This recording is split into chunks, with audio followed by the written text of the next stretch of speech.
Hello Sairam, welcome back. ఎలా ఉన్నారు? అంత బాగున్నారా? కోవిడ్-19 మళ్ళీ అయితే స్టార్ట్ అయింది. ఇప్పటివరకు 256 కేసులు అయితే నమోదైనాయి. 2 వ్యక్తులు అయితే చనిపోయారు. సో కాబట్టి ఎవరైతే లాంగ్ ట్రావెల్ చేస్తూ ఉంటారో వాళ్ళు జాగ్రత్తగా ఉండండి. ఫ్యామిలీతో ట్రావెలింగ్ అనేది కొంచెం చేసే వాళ్ళు ఆగండి.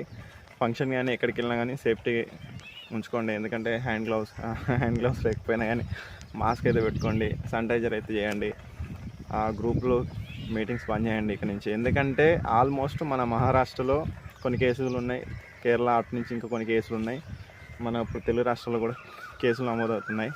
సో కాబట్టి జాగ్రత్తగా ఉండండి. ముందు జాగ్రత్త తీసుకుంటే బెస్ట్, లేకుంటే మళ్ళీ క్వారంటైన్స్కి వెళ్ళాల్సి వస్తుంది.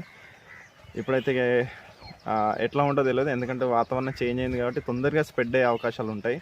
సో కాబట్టి పిల్లలు ఉన్న వాళ్ళు ఇంకా జాగ్రత్తగా ఉండండి. మీ పిల్లల్ని కొంచెం ట్రావెలింగ్ మానేయండి. ఇప్పుడు ఎవరైనా లాంగ్ ట్రావెల్ పెట్టుకుంటే మానేయండి.